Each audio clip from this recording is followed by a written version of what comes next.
There he is. Hi, there we are. How are you, sir? I'm good. How are you? Good, my man. Good. Is this too dark? This is my first time doing a live on Instagram, so pretty cool. Um, you know, I think you look fine. Where are you at? You outside? I am, yeah. I figured I would get out in the backyard and Nice. just kind of enjoy out here for a little bit. So the sun is away, and yeah, I love it. It's perfect. So, how are you, sir? Not too bad. Not too bad. I think you may find this slightly funny. So I wasn't worried about us having a need for topics, right? Right. So I had a little list. I was like, oh, we could talk about hand cycling. I have some questions, right? We've kind of emailed back and forth about writing. But then, so Avery did the train call with you guys today, right? Right. And we always send out just sort of a how it went. Here's what we talked about, right? And apparently you guys discussed time to peak on the eccentric portion of a lift. And Yeah. the geek in me also wanted to talk about that. So I'm not stressed out in terms of us being able to find topics. No, That's I for love it. sure. And yeah, that was Coach Wellman brought that up today, and it was a pretty interesting topic. So I don't know how much I'm going to be able to shed light on that though, because that one caught me off guard because I haven't even thought about that either. I mean, it's an interesting in a way of looking at those numbers that I haven't thought of before. Well, can we just openly chat about that one for a second? In terms Sure. of my fascination, maybe we should just get Aaron on one of these and just go. But Yeah. so because I was immediately like, well, it's time to peak, but is that almost an apples to apples comparison? Because I'm effectively, the faster I want to go down in the eccentric, say on a squat, like I kind of made this joke in our company chat today, I'm just kind of getting out of the way of the bar and then I've got to catch it. Right. Might be a really oversimplified way of thinking about it. So what does peak mean in a scenario like that? And then I just wanted to go full geek mode on the whole thing. But so yeah, maybe we can table that for another day. But Yeah. we can see it. So, but what it means to measure it Right. is sort of fascinating. So, Yeah, it was a pretty interesting. It totally caught me off guard because Aaron brought it up, and then they start talking about it, and even then how that metric is relayed and what it looks like, and then what are you actually looking. You could quantify that, but what are you looking for it in the actual training aspect to it? So it's pretty. Yeah, I think it's going to be a topic that we're going to be discussing here for a lot coming up. So should be pretty fun. yeah, for sure. Yeah. Yeah. Let me apologize. My dog's going crazy. I don't know if you can hear her. I can, but mine will be doing the same here any minute. So Someone must have the audacity to be walking by her house. So not cool. So you did that upper hand, I believe, podcast maybe a couple of months mhm. ago. And Yes. so I didn't repeat things you maybe talked about too many times. I was sort of looking through some of those discussion points. And while you and I had talked about cycling a little bit, I did not know that you had done some adventure races. hmm And I think there's maybe an outside chance we've raced against each other before, which could be This is weird. good. Oh yeah. So when did you start adventure racing back in the day? So back in the day, it would have been in 2000 would have been in 2000, 2001 is when I started doing, they had this series called the Balance Bar. I think it was like Balance. No, it first started off as the High Tech Adventure Racing series, and then it Yeah. was later bought out by Balance Bar. And that's how I kind of got into it with these short little 6 hour little deals. And then, I don't know, it just kind of kept morphing from there. So, but Did that's where it originated. Did you ever do an event in the Hoosier National Forest in 2003, 2004-ish? No. So I wasn't, I Oh, didn't get out. Yeah. I didn't get out to Indiana until 2005, and Oh, so okay. everything up until that point was all East Coast wise. I spent a lot of time up and down East Coast. We came as far as Ohio, but never made it into Indiana there until 2005. So what made you decide to dip your toe into the water of adventure racing? I played football my entire life, did that whole deal, that competitive nature. Then I start, when that was all said and done, I just wanted to get into some kind of competition. So I start riding my bike, and riding turned to racing, and then racing just turned into these challenges. And then all of a sudden, I got introduced to by a close friend that said, there's these adventure races that you could get in there, teams of, between 2 and 4, all these different apparatuses you got to contend with. And I just saw it as this huge competition and a fun way of dealing with, the outdoors and dealing with it. And so that's how it started.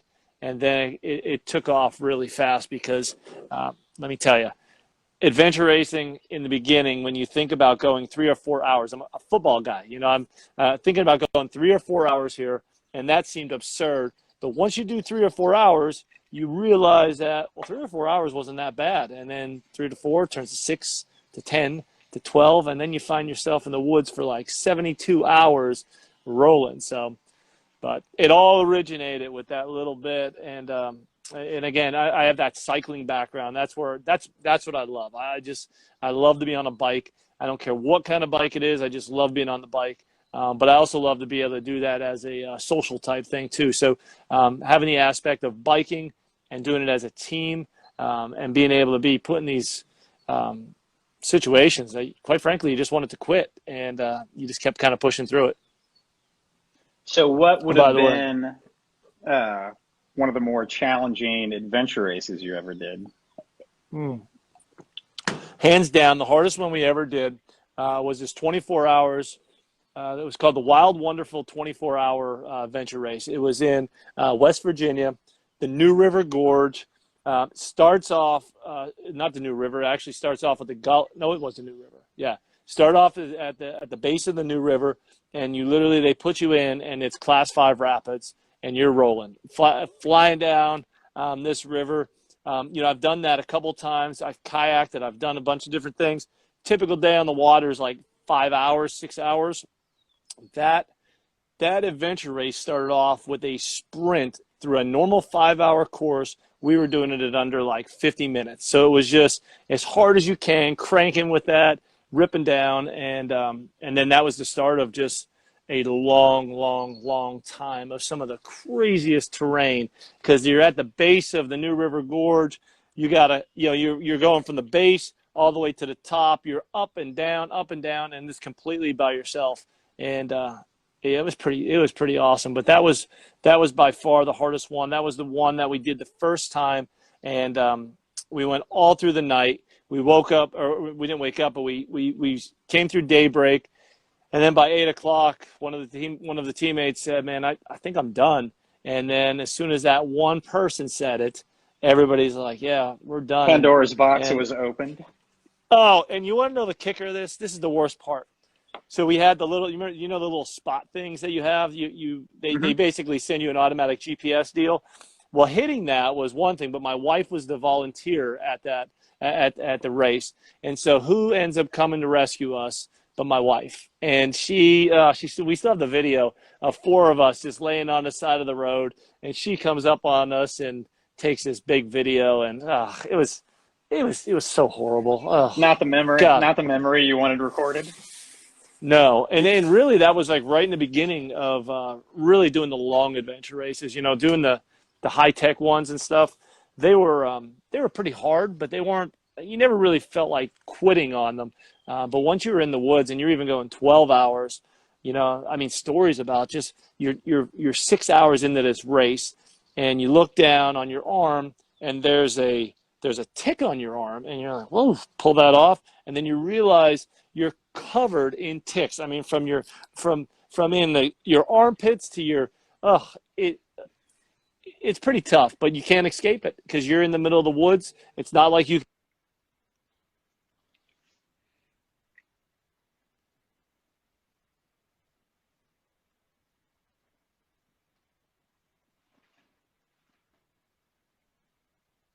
That's one of the best parts about adventure racing, because of the fact that I love being so you're in the middle of nowhere. I mean, you're in the middle of nowhere, and you could say you quit, you could say I'm done, but unless you have one of those devices on or a wife that's going to be willing to come and get you, you pretty much have to fend for yourself to get out of it.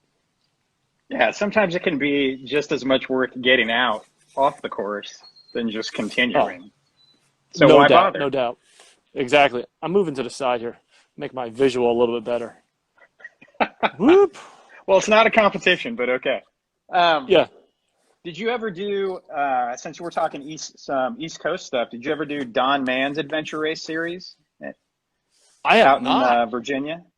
So Don Man, no. the first race I ever did, um, he's an ex-Navy SEAL, and it was, I want to say it was just a 24-hour race.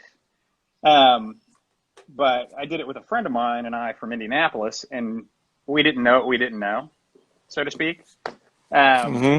and so we decided, like, kind of just real quickly, how are we going to pace ourselves and that kind of thing. And so our idea was we'll run everything except the uphills. We'll jog everything. We'll walk the uphills. We'll probably do pretty decently on the bike. Which is a And great strategy, because I remember thinking the same thing. That's a really solid strategy. and like it was a full nav course. You had to navigate the whole thing. And so, and he was a pretty good navigator.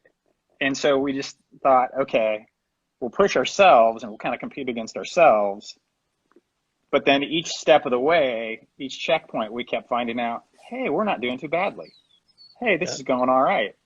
And you just push a little harder. And then we got to the point where you had to come out of a river and do this rock climb. And it wasn't a full harnessed climb. It was more like a scramble. But Yeah. you did have to carabine into some ropes. And I was tired enough that I got to the top of a rope section where I needed to switch everything. And I realized I had dropped all my ropes. Oh. And so I had to down climb to just get anything back. And I was pretty freaked out. And I finally got to the top, and like people were yelling from the bottom to like figure out where I was at. That was right at that was my low moment where I was like, Right. I'm not sure this is worth doing. But then I was so annoyed with myself for being so dumb that my stubbornness kicked in. We get going again, and I'm sort of just like, I'm sure, rambling and grousing about how dumb I was to my teammate. And we see this team ahead of us, and as you can imagine, then it's like, oh, well, now I'm not going to worry about finishing the course. We just need to get to those 4 people right there. Yep. Yep. And we got to them at the top of this mountain, and I'm freezing cold. It's just turned night. We're switching to bikes, and I'm kind of excited because I feel like, well, I'll be good to go here. Yeah. But they had this car running, and I laid down on the hood where it was warm. Oh. And Yeah. one of the guys from the other team comes over, and he's like, "Hey, brother, you ready to go? We're all going together, right?" And I was like, "Well, sure, that's fine." And then he's like, "So, what are you in?" And I was like, "What do you mean, what am I in?" And he's like, "Well, we're Rangers, so what are you guys?" And I was not functioning, right? And I was like, Yeah. "We're just 2 morons, man." And so we had this great conversation, basically for the final portion of the race, that was really kind of a comparison of how we all sort of got to being on top of that mountain. Right. And that was probably the thing that sort of locked in me wanting to continuing to do those, where I started the day, kind of wanted to push myself, right? Yep. I wanted to race a little bit, but the camaraderie that existed once you kind of got going and were neck deep into it was the thing that sort of locked me in. So No, for that's people such a that haven't great done point. it, it's an interesting experience. Yeah, and it's such a team deal, because even when you're in the woods and you're together and you come across another team, it's all about that kind of it's all about, the teamwork and everybody else just being around, and that's motivating. I mean, that's something that kind of keeps that draw of coming back and wanting to, do this. Like there's so many points I can remember throughout those races that I'm like, let me finish. I'll never do this again. I'll never do it again. And then you have a moment like that. You have a moment like, all right, this is the reason we're coming back. This is how we're going to do it. And it's just such a great sport. It's something that we've talked about a couple times because two of the teammates are still out here. And later on, my wife, actually right before I got in the accident, we were doing them for probably about the last 2 years before this accident. And we were racing together and spending some time. And let me tell you, if you want to ever see if you're really meant to be, hang out in the woods for 24 and 48 hours with your significant other and go through that stuff. And whew, it's a tough one. So, but again, we left there, and it's just an incredible sport that really, I don't know, it encompasses so much that goes into it, from the physical, but the mental side of just being able to, keep moving forward is such a cool thing. No, absolutely. Absolutely. So were you then like sort of applying call it your work life, for lack of a better term, in terms of how to train to adventure racing? Like how was that? Did that cross over at all for you? Or it's curious to me. There's a lot of disciplines to be pretty good at if you really want to be a good adventure racer. And it's not as if strength and conditioning coaches typically have tons of free time. Right. So how did you handle all of that? Yeah. So, I spend a ton of time just wanting to be outdoors. Like, strength coaches are really busy. When I first moved out to Indiana, I think I had 8 different teams. We get in at 5:30 in the morning and go until 6 or 7 at night, just nonstop. But then you also have the option of what do you do in the middle of that? You're not working 12 and 13 hours all the time in there. And even weekends, when you got freedom, or when you got some free time, you spend your time and you do what you want with it. And for me, that was it. It was spend the time working, doing all the stuff that I can as a strength coach. But the second I had to get on my bike, to train, to learn how to rappel, I mean, I remember taking a land nav orienteering course that IU offered, and I was doing it between 12 and 2 each day just to try and figure it out, because I was getting that compass was killing me trying to figure out how to be a good land navigator. But I just invested those seconds. We're filled with so much time throughout the day, but it's really maximizing those minutes and seconds for that, because again, we have a lot of things that are controlled. Work, training our athletes, they're the factors that we got to make sure that we're always doing. But all the stuff on the other side, just it comes down to really good planning and stuff. But I remember even just working on how to deal with, I'm definitely going to have to move here in a second, but we were working on, first time we were going 24 hours and having the lights and being able to ride and doing all this stuff. And I remember waking up at like 4:30 in the morning with our team and just getting out there and trying to get our, how you're going to orienteer at night, from the headlamps you're going to have on to the lights that are going to be on your bike. Like, how is it going to work? And it was just a priority. I mean, I loved adventure racing. I love being in the woods. I love the fact that I knew if it was hard enough, I would definitely want to quit this. And it was something that drove me more than anything, that I've ever done. It was just such a cool deal. So, did you, I'm kind of backing up a little bit. You mentioned you had the one time where you guys decided to call it, right? And your wife picked you up. Mm-hmm. Was that the only one, though? Well, never happened again? No, regretfully, no, it happened. I'll tell you the other one. We're in Kentucky, and we're on, I think they call it the Land Between the Lakes. And we get in the water, and this spring deal. It actually would have been going on maybe like early May, maybe late April. And we were going the whole day. And it's like the 70-degree day. Nights come up on the canoeing section. We're a group of 4 guys, 2 in each canoe. We get into the water, and we start paddling. We put into the main section of the lake, which isn't a lake. There's a current. There's a strong current that really – so we had to go upwards with it. Well, as soon as we start playing, white caps are coming over the top of the bow, and it's miserable. And we're going and we're going. And you could see on the shoreline, you could spot little fires that like campers have and stuff. And it was like 30 minutes to go hardly anywhere. And that was a 14-mile paddle from A to B. And I remember stopping probably about 4 miles before we had actually get out of the water. And we pulled along shore, came in, and there was a bunch of people camping. And took a second. We were freezing. We were exhausted.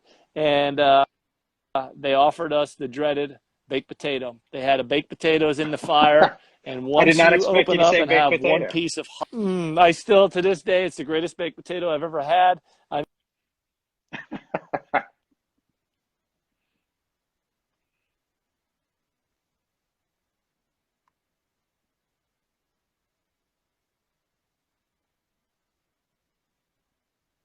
Learned much better. The idea at orienteering isn't a one-man show. It's all about the team.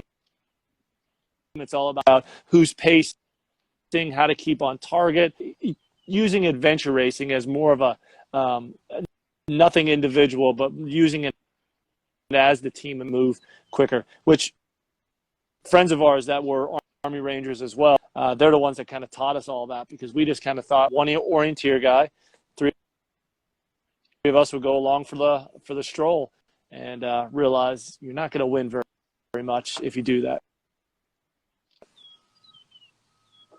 I think we're encountering a bit of a delay. Can you hear me okay? Oh,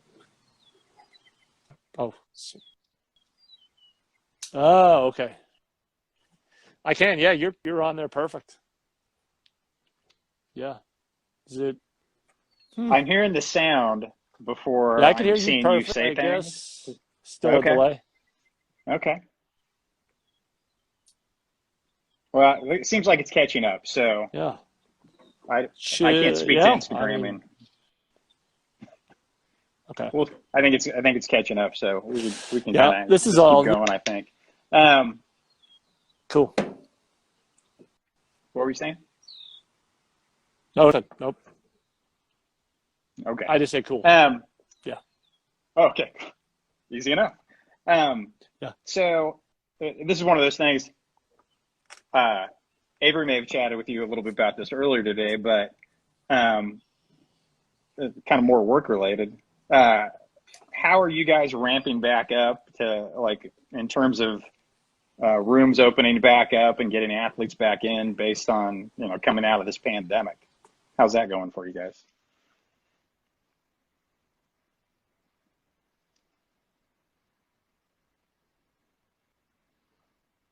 Our plan is to pulling here on a very fall guys.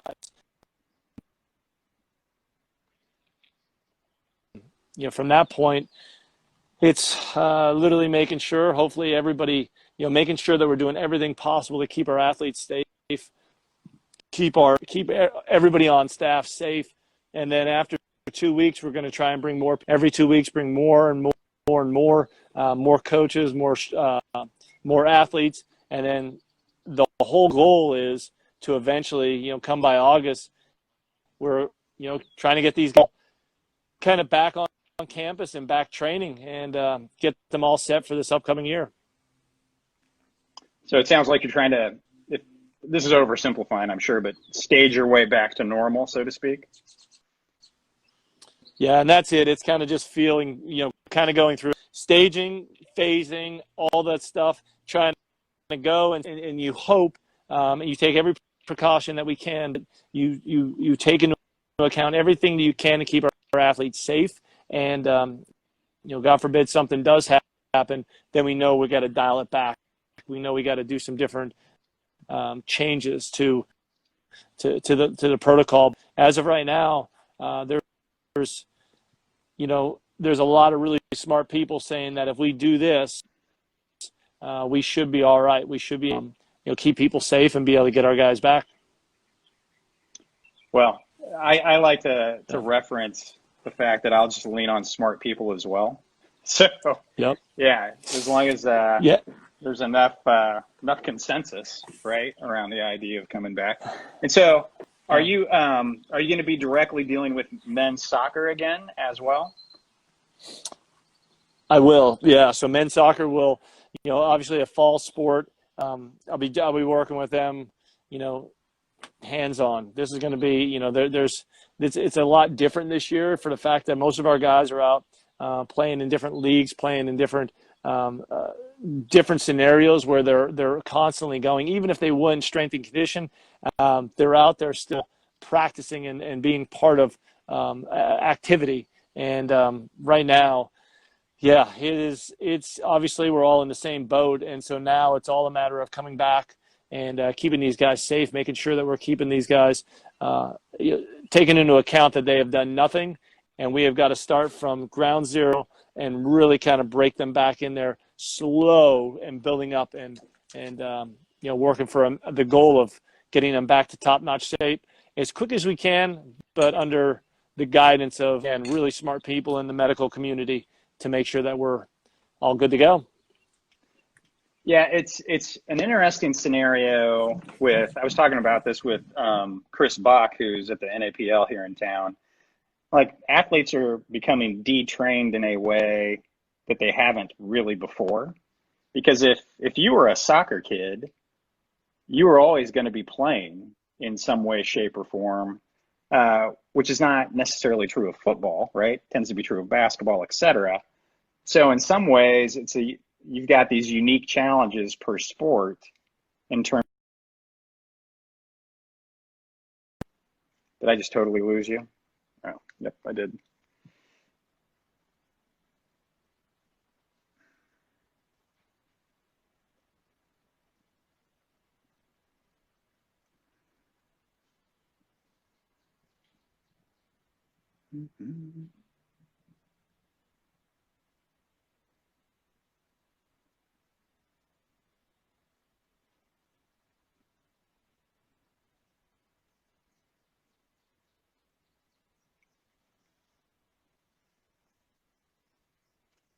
I'm going to go ahead and end this for the two people who are still on, and we'll see if Tom comes back. Chris, today, oh, here we go.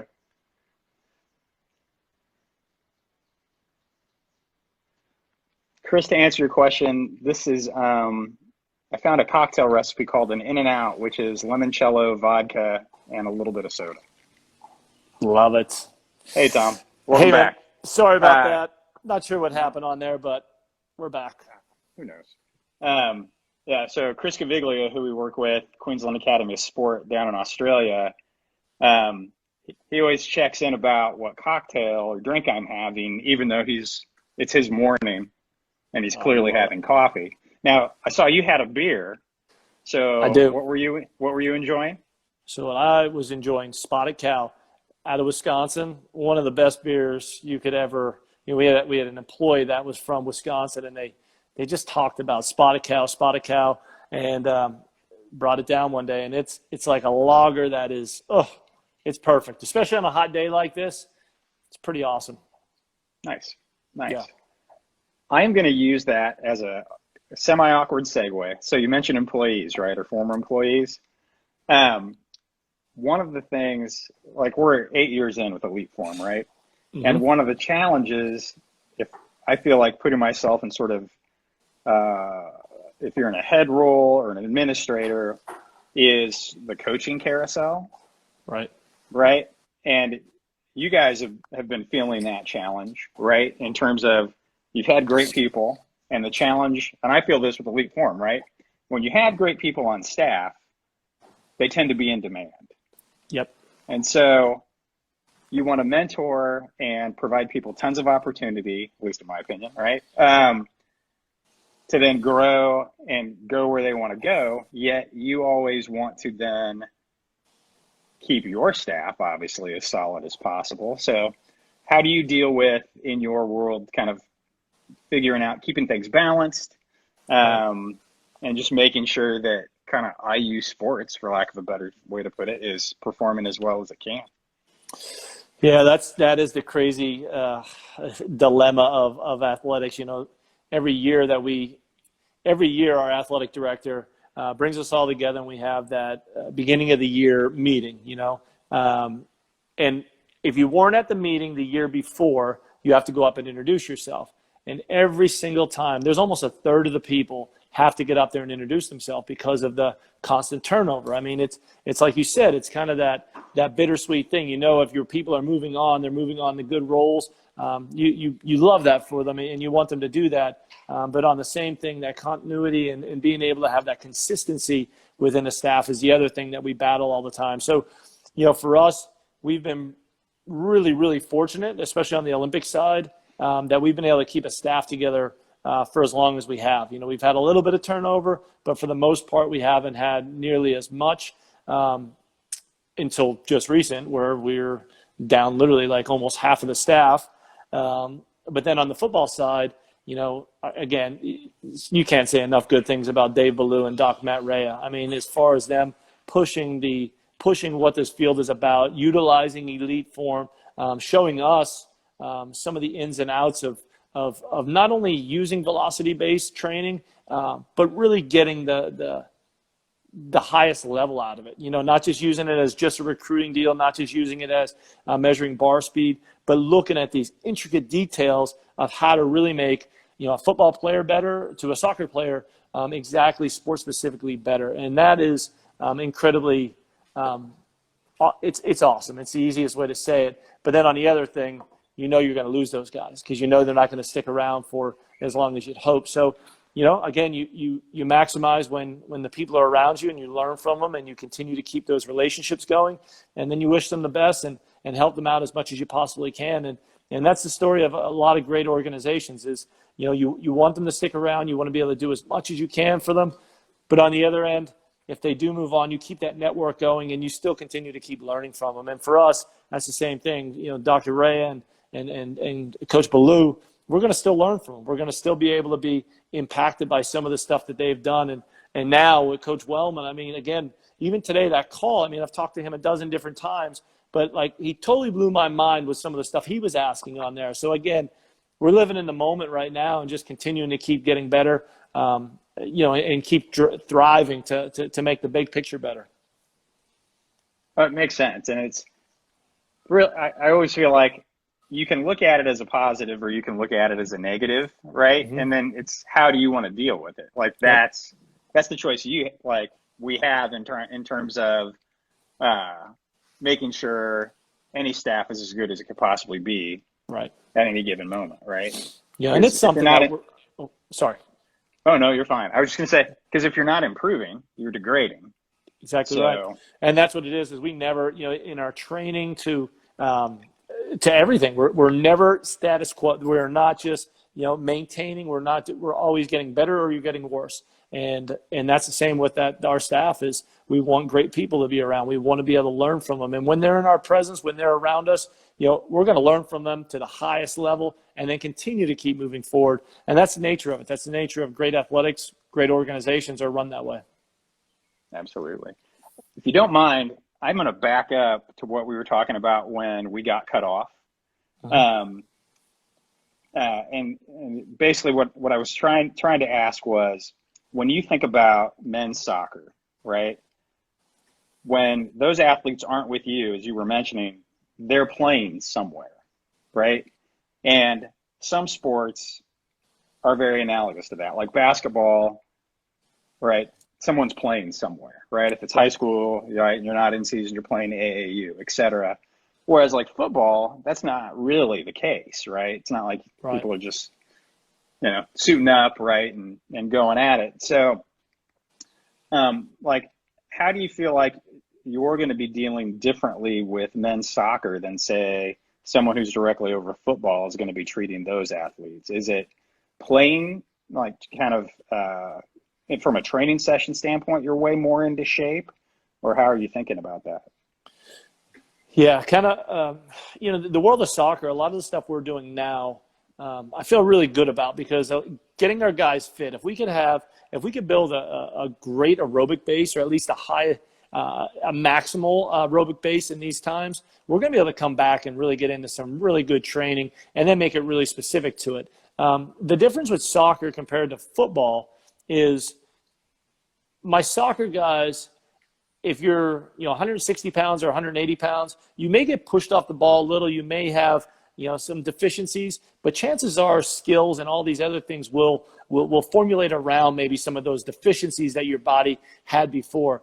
The world of football, it's a challenging time right now because of the fact a lot of our guys literally are just doing body weight stuff. So to create that hypertrophy, to be able to keep weight on and to be able to do it, I mean, the world of football is an impact sport. I mean, it is. These guys, you cannot fake that. If you come back and you're underweight and you're getting pushed around, that's a tough deal. So there's big differences that go into that. But our approach is this: we're gonna really build that aerobic base right now, and then when we do get into the season, when we do get into practice and really start going, we're definitely gonna play ourselves into shape, and we'll do some conditioning on the back end of it. But the reality is that touch and that everything that needs to be so fluent with soccer. We got to be on the field. We got to be on the field, and we got to put a ball at their feet, and we'll be able to get both sides of it. Makes sense. And I should provide this disclaimer. My son plays, so I always have like a kind of a level of personal interest as well, just in terms of how leaning on smart people again, right? Yeah. So not to write you a homework card, but all right. So how is everyone thinking in the soccer community thinking about building back up? So. And that's it. Our time being right now is so important to get these guys out with aerobic. Just get them running, getting that a good aerobic base, and then get touches at their feet. Do ball work, have all that stuff, because those are the little things that when they do come back and they get organized again, they'll be able to transition a lot easier. So let me make sure I have my details right. So you played football growing up. Did you play soccer at all? Or did you end up learning about soccer as you were becoming a performance coach for the sport? How's that work? So American football, that's what I grew up doing. That's where that's where I was born into. Northeast Pennsylvania. We played football. So I never played soccer until later on in college. I like to refer to myself as the Division I intramural soccer player, but that's about it. So when I got to Indiana, I had a lot of learning ahead of me. I had a lot of maybe kind of ideas of what the training was going to look like, but I didn't know exactly. And we had Coach Freitag here at that point, and Coach Yeagley was an assistant. And I just remember just sitting there listening to them talk soccer and find out what are the real important parts of this. What does a great soccer player have?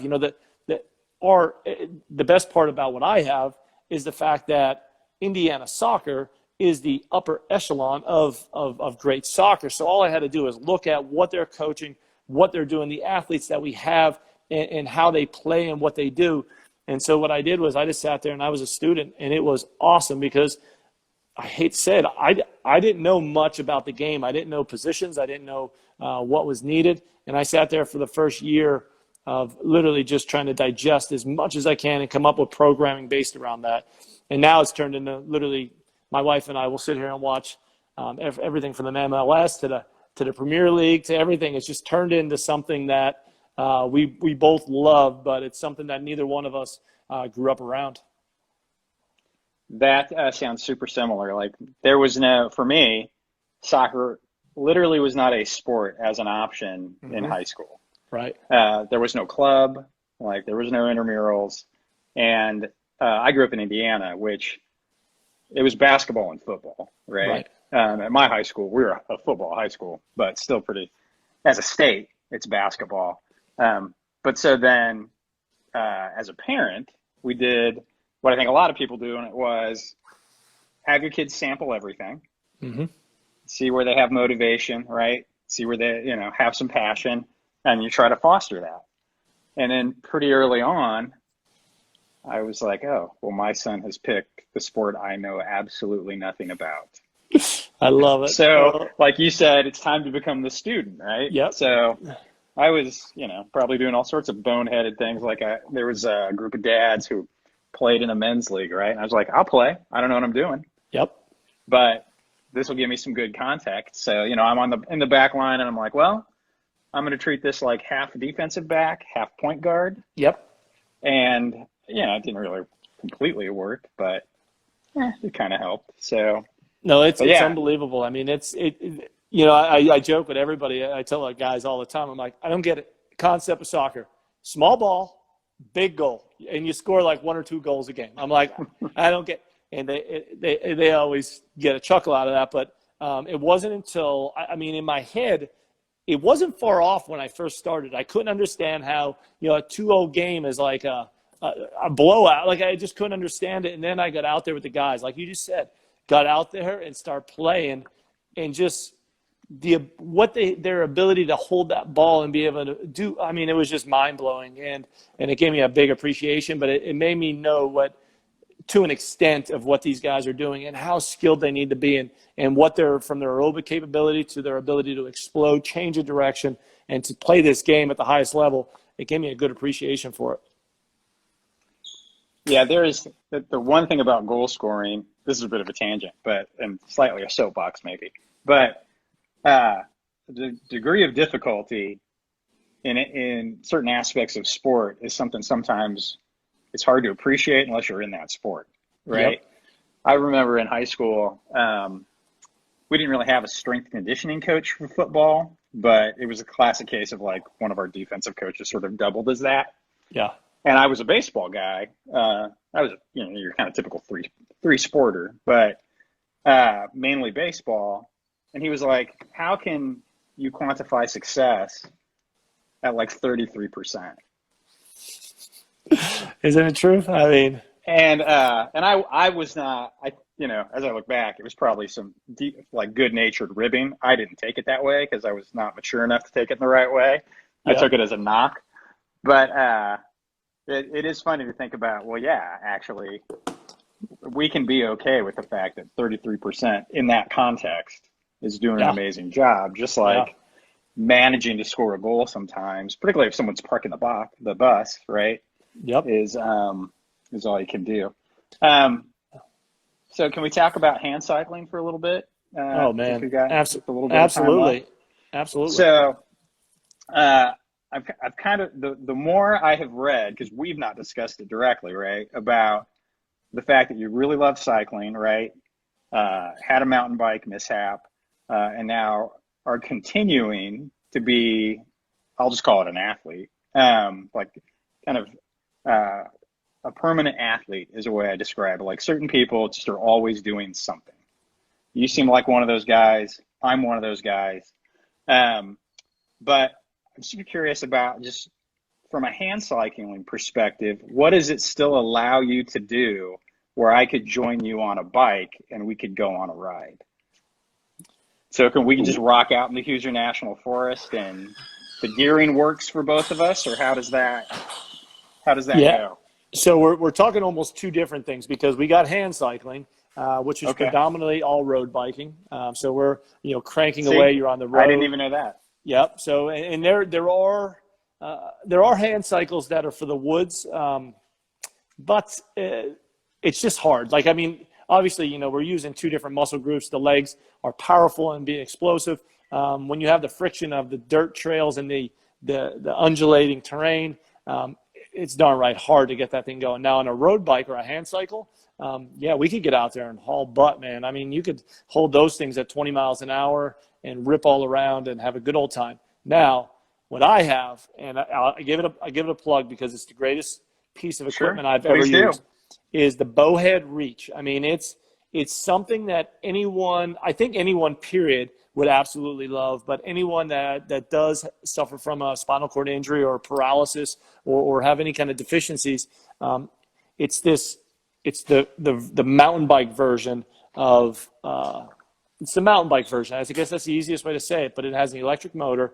and the whole thing articulates. So to answer your question, yes, you and I can get out in the Hoosier National Forest, and it is wide. The bike is only as wide as the handlebars, so we literally I should be able to fit on almost every trail.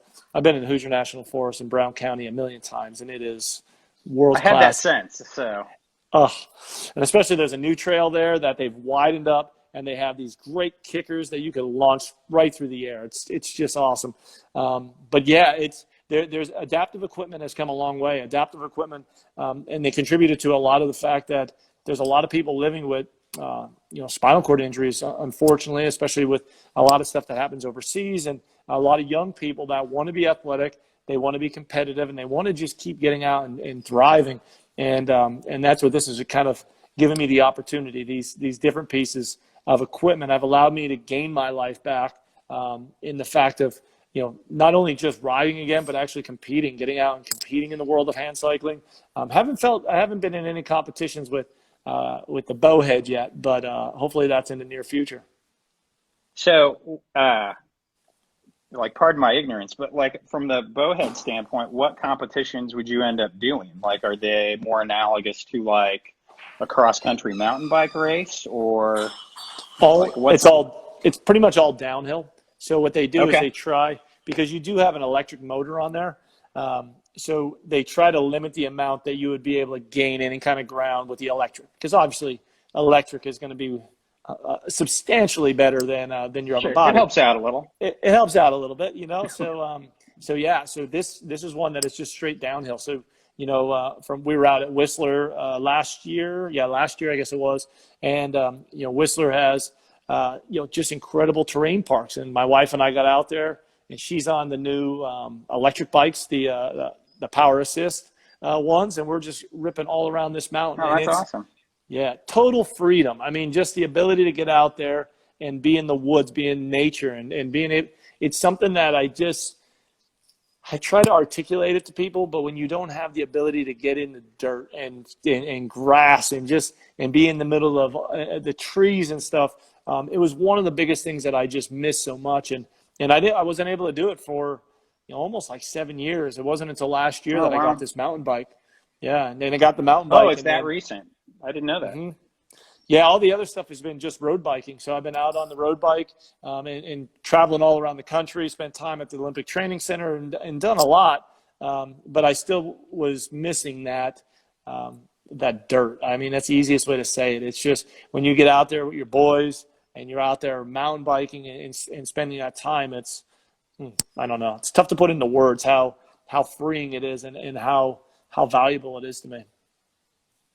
Well, I think that's the case with probably a lot of experiences like that, right? Where some things you really do have to be immersed, right? Yeah. I mean, Hemingway aside, right? There's not many people that are going to be able to actually put down on a page or even through a quality conversation, be able to express what you can experience with all five senses in any given environment. And adventure racing can take you there to some degree, if you're not so tired that you can't appreciate it at the time. Right. As can a bike. So that is one thing about, not the soapbox, but with COVID-19 and the pandemic, people are getting out more in a way, at least here locally, and it seems like from the articles I've read, in a way that they really haven't before. You've got bike companies nationwide that are completely sold out of bikes. It's unbelievable. It's fascinating. Yeah, no, and it is. It's COVID is obviously it's pretty scary. It's pretty awful. But on the other end, I don't know, the people that have been able to spend more quality time together, get out and enjoy this, Mother Nature. And I mean, again, not going on that kind of a soapbox, but man, it's just awesome. I mean, so many people miss that opportunity. For me, that was it. I talk about your original question about how do you balance, training for an adventure race and then strength training. I don't want to say I prioritized either one of them, but I did at given points. I mean, and for me, I knew that an in-season team I had to deal with and make sure that they were taken care of. But on the other end, when I could get outside, there was no way that I was going to sit in a basketball practice or whatever. I wanted to be out and in that. And again, like you said, the five senses, being able to feel it out there, being able to smell, to be able to, it's just something I just encourage everybody to really take advantage of. So what would be the longest distance that you'd be interested in riding, say, like a gravel race, et cetera? Yeah, so I've done a few 100-mile races. This is on the hand cycle on the road, which is really, really, it's pretty awesome. I mean, it's painful because you're just really grinding and grinding and grinding, and you're laying in this, you're laying in this bike, and you're just in this shell, and you just got to keep pushing and pushing with it. For me, I don't know what.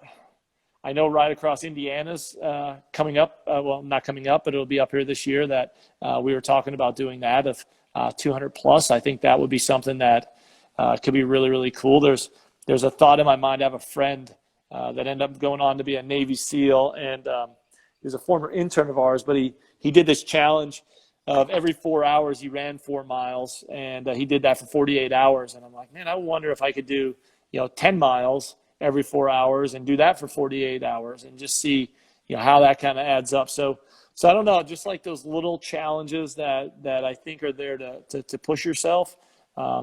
Because the world of cycling is funny because you could say, I want to do 200, but you could get 40 miles into it and be suffering as much, if not more, than what the 200-mile good day would have been. So it's kind of a really rewarding sport for the fact that you just never know what the day is going to bring. And it gives you each challenge each time. So I'm gonna slide out another option to you. Just You can keep it in the back of your mind. So in Lincoln, we have Gravel Worlds, and it's roughly 150 miles. And I happen to know that a vendor that Indiana works with is located in Lincoln, Nebraska. We'd be happy to host you out, right? It's an event, friends of mine put it on, fairly well known. Or we could trade. I could come out for the Indiana thing. You could come out for Gravel Worlds here in Lincoln. We could ride together and swap some stories. Dude, throw that out there. Count me in. We don't even have to think about it. I'm in. I mean, it's the challenge of that is awesome.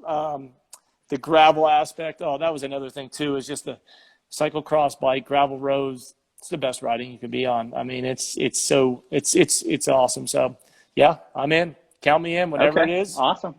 Well, one of the so not to bore you to tears with how my brain works, but so I generally need a goal, or I get a little grumpy. Like I'm looking over at my wife right now. She's probably just nodding her head. Like she'll kick me out and make me go on rides sometimes, and the pandemic has not helped that. Right? Sitting on my kitchen island and working. Sometimes it's just time for me to get out of the house. But so I was, have you heard of Dirty Kanza? I have, yes. Yeah. So last year I decided I want to get back into competitive racing. And so I decided to try to sign up for DKXL, right, which is the 350-mile version. Mm-hmm. And I have kind of a resume, but it's got a big gap in it. And that gap is basically trying to ramp up EliteForm, right? Right. And so, but like our whole crew was like, no, like that's something you need to do. So like our staff was behind it, my wife was behind it. And so I did that, and it was kind of freeing in a way to have that goal. And I suspect you understand exactly what that's like. Mm-hmm. But then, so this year, signed up again, got in again. And then a friend of mine and I signed up to do the Breck Epic as a duo. And something you said earlier really hit home. I did not realize how much I missed the team aspect of sports until I was signed up to do a race with a teammate. Mm-hmm. Right? And unless you road cycle, right, cycling's not going to give you that. Nope. And so, guy's name's Matt, right? And Matt is built like bamboo, like he's a classic climber. It's out in Breck. I am not built like a climber, right? But that was part of the process and part of the fun. So as you can appreciate, I was like, all right, watts per kg, let's figure this out. Like, where do I need to be? I love it. Yep. He's on a hardtail, so I'm like, okay, he's going to outclimb me anyway. So I have this Trek Super Caliber on order, like kind of pimped out, full suspension. Yeah. And I thought, wow. And the new full suspension too. You got the new full suspension, man. That's pretty awesome. I got pre-approved with all the finances and went for it. But but then it got canceled. So I'm sitting out here with this. I need a goal. I need something to do. And once you and I were exchanging some emails back and forth, I was like, I'm going to see what Tom's got going on. Maybe we can figure out at least something, right? Yeah. Where I can put a stake down on a calendar. So Yeah. I don't know when that Indiana thing is. I know I think they follow me on Instagram. I'll have to check it out. But Yeah. if we can sync that up, I don't know what kind of a draft, how that would work. Right.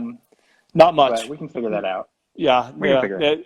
I tell you get two hand cycles together, you could draft all day. It's awesome. But a road bike and a hand cycle, we'll have to figure it out. So Don't you feel like, though, good conversation is just as good as a draft? better. I mean, good conversation, and when you could let that mind slip away a little bit and really get into that conversation, yeah. I mean, you're flowing. Maybe we should save time to peak on the eccentric portion of a lift for a ride, because I think hours would go by like that, trying to dive into all the nuances of that. It'd be crazy. It I don't, would be crazy. I don't know if Aaron rides, but that Yeah, would be an interesting conversation. Well, I hey, love it. we're almost at an hour, Yeah, so I will let you go. Thanks for coming on. appreciate it. Thanks for dealing with the open conversation kind of form of this. I know you are doing. I did want to mention for anybody who's still listening, you guys are doing those Wednesday webinars. We If are. that's a fair way to put it. Are you going to continue those for a while, or what's that look like? Because they're super valuable, I think. Yeah. And for me, like as a vendor, we don't often get to sit in on things like that. Like if you go to a conference, you've got to man a booth Yep. and don't get to go to the speakers half the time. So to me, it's been great. But how long are you going to keep doing that? So the goal is, so what we're doing is we're calling them Indiana Strength All Access. They're all access talks. The format on them is, but we were averaging about 4 to 6 speakers every single week, and each one of the speakers presents a 10-minute, a max of 10 minutes of information. And I agree. I think the format to the information you get is awesome. And so what we're doing is we're just continuing. I think we're booked now for the next month and a half. So we got at least a month Oh, and a nice. half on there. But every week we keep getting more and more viewers. A lot of this stuff is getting chopped up by one of our guys and then put on our website on Indiana Strength. And we've given a lot of views from that point too. So again, that's the whole goal of it, trying to be able to get out there, have that growth mindset, learn, and then understand what's going on in our field and they get different perspectives. We have everybody from the strength coach to some different Instagram strength coaches out there to, in the upcoming weeks, we have a Kelly School professor. So our business school in Indiana, she's going to be doing a whole presentation on communication and actually listening and not always talking. So it's there to help out and give a lot of information, but it's there also to be a platform for some of our younger speakers, some interns that maybe wouldn't have the opportunity to speak. This is hopefully going to be able to give them a good platform and allow them to get used to talking, but also share some great knowledge. All right, man. Well, we're going to get kicked off. So thanks for joining me.